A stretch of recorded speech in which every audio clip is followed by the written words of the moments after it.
Very clear man yun sa video na sinabi mo. Kung kailan kayo kumita ng malaki, sabi mo, noong nag-DPWH na kami. Ngayon, gusto mong i-attribute yung wealth ninyo going back noon pa sa tatay mo, noong nagsimula kayo ganon. Pero very clear, the video won't lie. Sinabi mo, noong nag-DPWH na kami. Yes po. So, kailan ba kayo nag-DPWH? Parang sometime in 2012, nag-start kami with DPWH.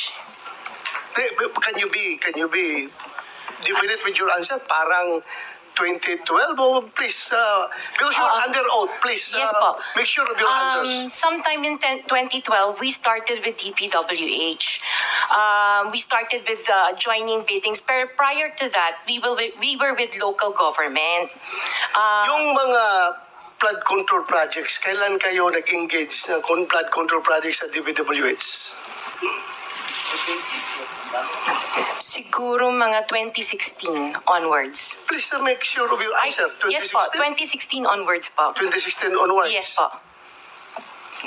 2016 onwards. May follow-up Yes, sir. Okay. Go ahead, sir. Go ahead. All right.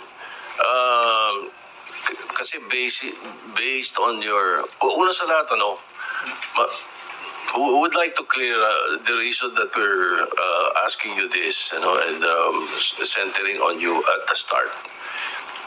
Ganon din ang gagawin namin takbo doon sa ibang mga kontratista rito na naibitin natin na nasa top 15 ng presidente. Nasa top 15 ng presidente, may mga flood control projects, mayroong guni-guni, mayroong ghost, mayroong nagawa, may nagawang palpak, okay, may nagawang tama. Ngayon,